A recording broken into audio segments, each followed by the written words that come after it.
Pemberlakuan pembatasan kegiatan masyarakat PPKM skala mikro kembali diperketat, di mana pada edaran wali kota sebelumnya, kegiatan masyarakat boleh berlangsung hingga pukul 22 malam. Namun wali kota Makassar kembali mengeluarkan edaran PPKM terbaru yang membatasi kegiatan masyarakat hanya sampai pukul 20.00 waktu Indonesia Tengah, termasuk usaha rumah makan dan resto yang mulai berlaku 22 Juni hingga 5 Juli 2021.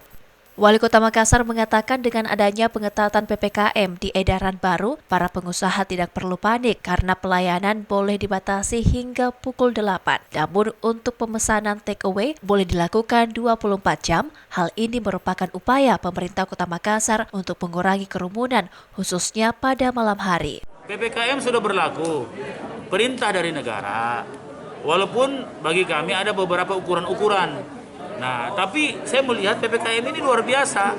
Benar dilarang orang membuka restoran dan warungnya sampai jam 8. Tetapi 24 jam bisa melayani take away dengan online.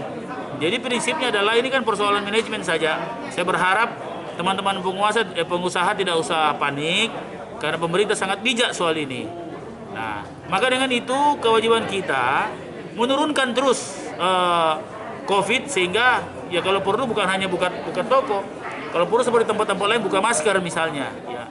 Wali Kota Makassar juga menambahkan, meskipun ada pembatasan kegiatan masyarakat yang diperketat, pemerintah Kota Makassar tetap memperhatikan nasib para pengusaha, khususnya rumah makan dan resto, karena kebijakan pemerintah akan tetap mempertimbangkan perekonomian di Kota Makassar jika melakukan PPKM skala besar. Ira, Fajar TV dan Fajar Radio melaporkan.